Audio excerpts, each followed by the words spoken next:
everyone? Chalk Talk's back after the break. We hope everyone had a wonderful 4th of July. Hope you spent it with all friends and family. Hope you ate enough food to make you sick. And blew some shit up. Absolutely. If that's not illegal everywhere in California. No fires. No fires. Blowing shit up. That's the American thing to do. Today, episode 18. Here again with Rob and Edward as always. We're going to talk about periodization paradigms. And if you don't know what the word paradigm means, you're about to be learned. Because I don't even know what it means. So, paradigm is this fancy word to say that, like, this is the framework that people use to understand an idea. In the context of powerlifting, like, the paradigm of how do I get stronger, one of the most popular paradigms is, to get stronger, I must periodize my training. And to further define what is periodize or periodization, it's to split your training into different periods so that I train volume for X amount of weeks, generally 3 to 4 weeks, and then I do some sort of deload.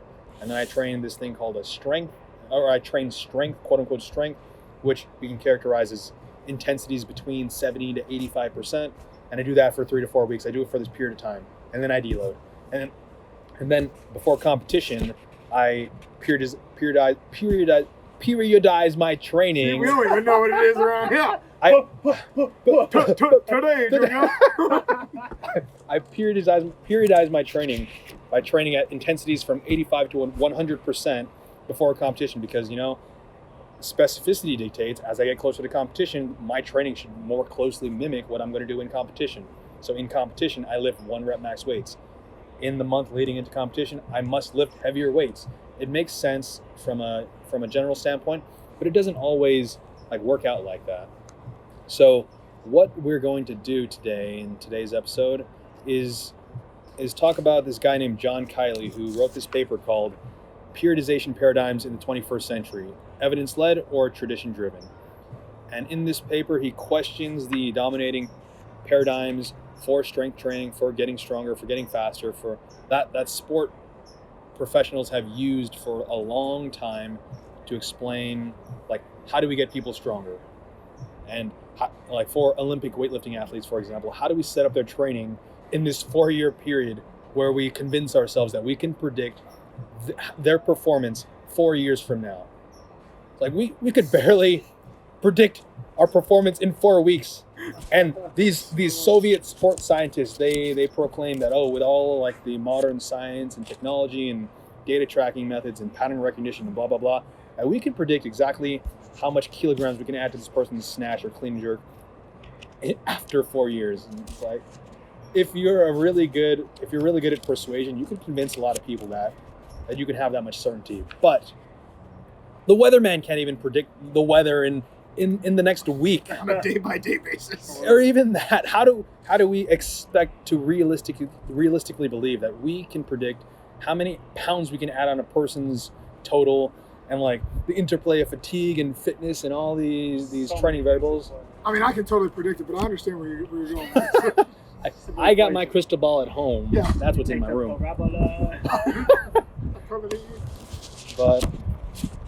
But the first thing we can go into is the title itself. Is periodization evidence-led or is it tradition-driven? Good question. What does that mean so that people out there understand? Is there evidence that shows that periodization is king over all other trainings? Or is it, what was the other one? Or is it just this tradition thing? I do it because you do it because those 2 other dudes in the gym do it. Because he did it back then. And that's why I do it. And that's why it's better than everything else.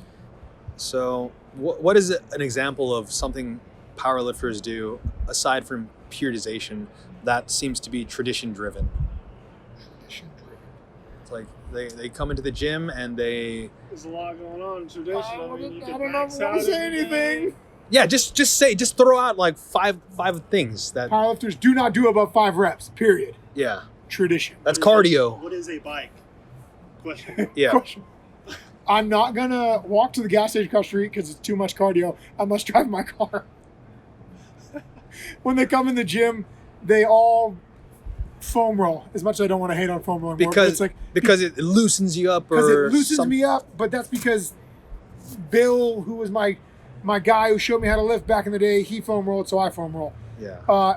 Or they come in and they do a bunch of band stretches to loosen up their hips. The front of their hips, because they get this impingement in the front of their hips. And like science guru on Instagram says that, if you do the pigeon stretch with a band, you're going to increase the amount of space in the front of your hip, and then your hips won't bother you as much in the squat. So tradition, they saw someone do it or someone on Instagram said it, so they do it. Not like they went home, sat down, Googled some stuff, and tried to figure out the reasoning why. Yeah. Just like, I do it because so-and-so does it. Yeah. And it's so that would be like tradition-based powerlifting. I see a lot of stuff. Same thing. A lot of powerlifters come in. They'll have a good day. They're feeling strong. So scrap the training today. We're gonna max it. Yeah. That happens a lot. Yeah. Don't personally attack me like that. Oh, I did that to myself. I'm just kidding. I actually did that this morning. But so tradition. So that, like, for us, we see that as tradition. But for the lay person who's taking in information and they don't have the filter that we have, like they see like Science Food Babe on Instagram or whoever. I don't know. That's a great Instagram name. So Did someone take that? I guess they see that person and it's like, they claim to be a doctor on Instagram. Therefore, whatever they say is infallible. I should believe every word they say. But maybe his like science guru on Instagram was bullied in high school and they have like a vendetta against powerlifters. So all their information is biased toward like painting all of what powerlifters do in a bad light. But they have a PhD, so therefore they must be right. People buy into that. And so even though it's like, this person who has their PhD in this scientific field, they must be evidence-led. Actually, it is evidence masked as tradition. Interesting way to think about So it is not necessarily this black and white tradition versus evidence. It could be this gray area where it's like, it looks like evidence, but it's actually tradition. Or on the other hand, it could be tradition and it looks like evidence. Yep. So yeah, that all comes with experience, time.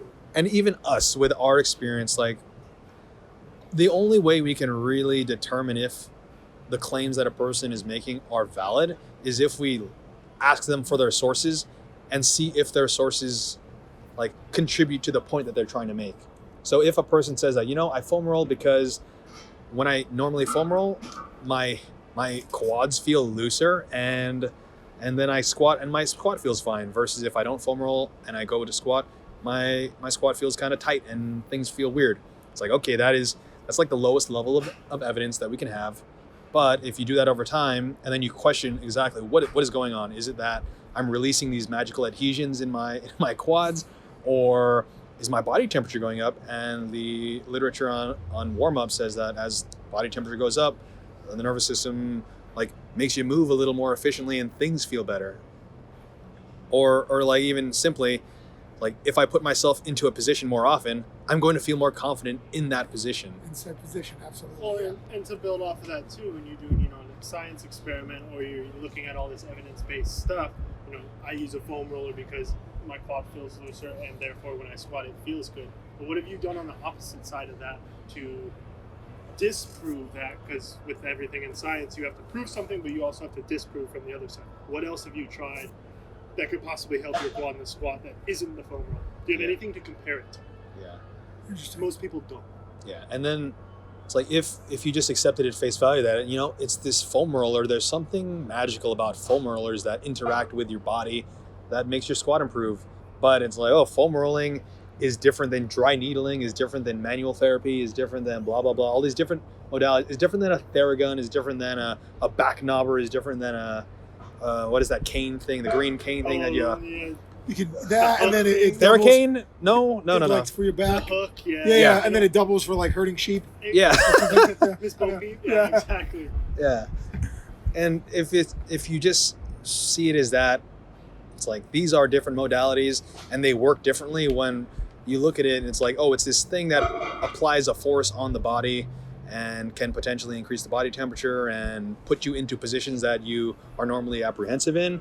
Then you see that, these modalities are all pretty much the same. And the literature on these modalities state that they don't really have an effect on performance, or like a better effect than just training the movement itself.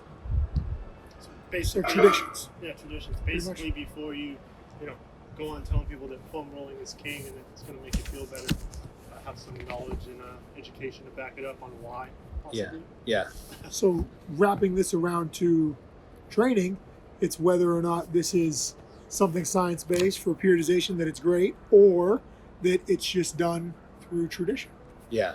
And the unfortunate truth is that most of what we do in getting stronger, in coming to gyms and like listening to these weird anecdotes that people tell us about how they got stronger and how they trained in this frigid gym in Montana or wherever, and they just got so strong, and then they were 18 years old and they all took Jack and everybody just got freakishly strong and added 300 pounds to their total. Stuff. Is it that, there's something magic about Jacked or about blah, blah, blah, blah, blah, or is it that it's like you take this caffeine and you get really stimulated and you train with your 3 best bros and you just get really strong for an entire summer?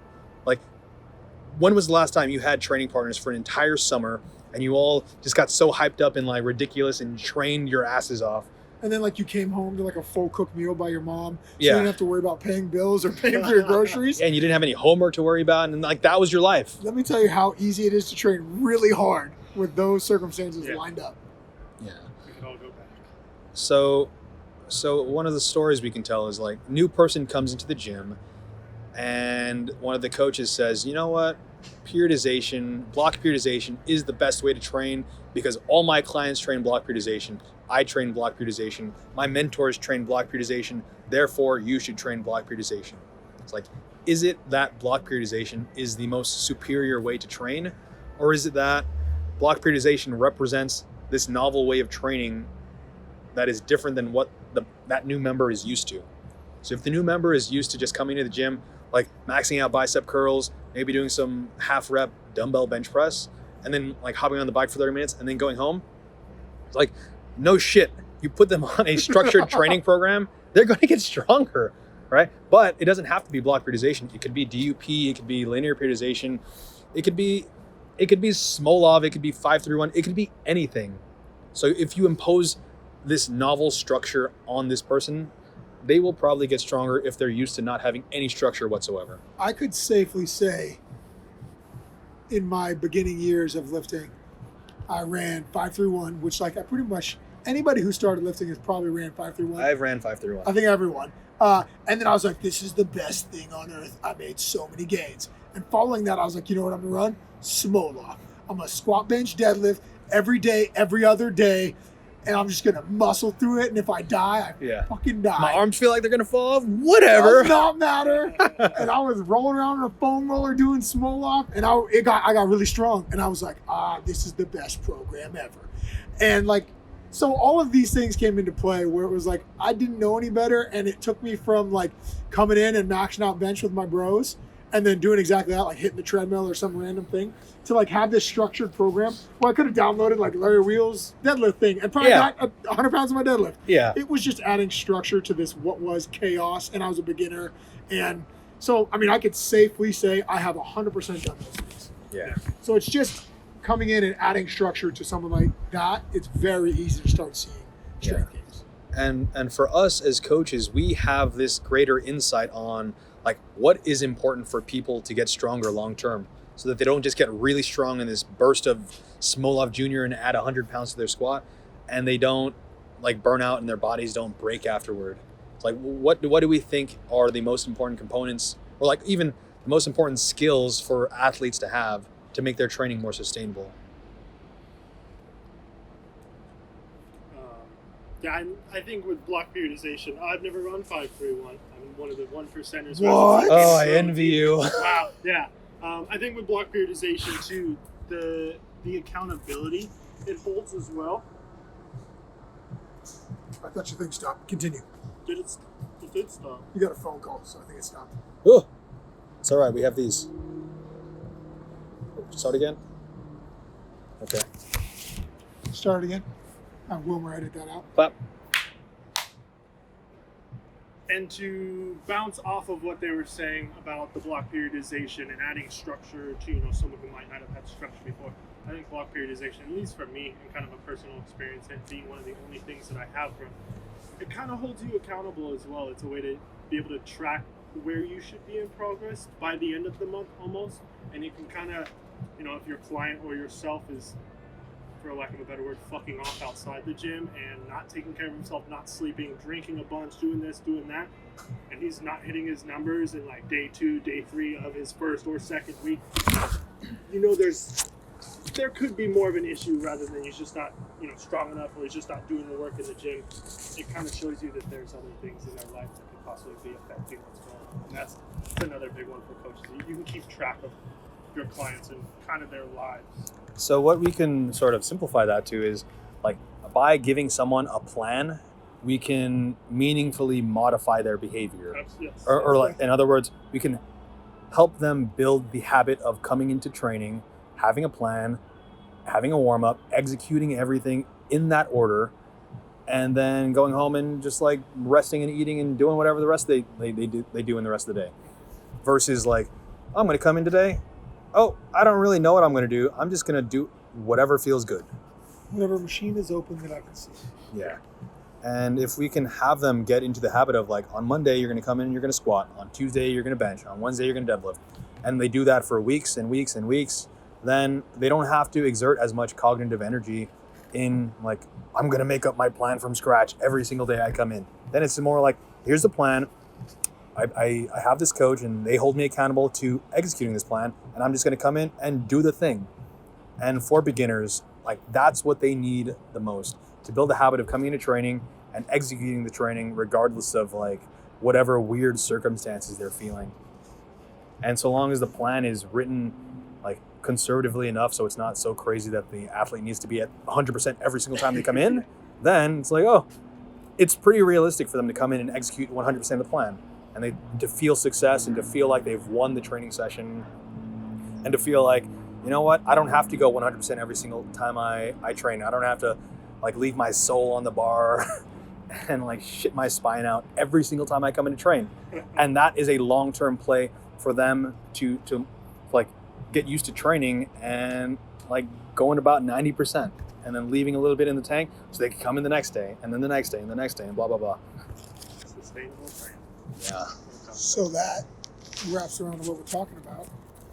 I mean, is it that periodization is king overall, or that just adding a little bit of structure to, say, a beginner or someone who doesn't really have a plan is what works, whether the structure be periodization or something else? Yeah. And we'll get into it in the next episode, but to simplify that even further, it's like, is it that periodization is superior, or is it that introducing a change in a person's training, is that what gives the body this new stimulus for adaptation? Or in other words, is there a presence of variation in their training? Ask questions, people. Yeah. Question things. When Ask questions. If you have an opinion and you want to drop it to us, let us know what you think. If you like these ideas, if you don't like it, send it on back. Yeah. This is episode 18 of Chalk Talk about periodization and paradigms. See you guys next time. we are out. Bye-bye.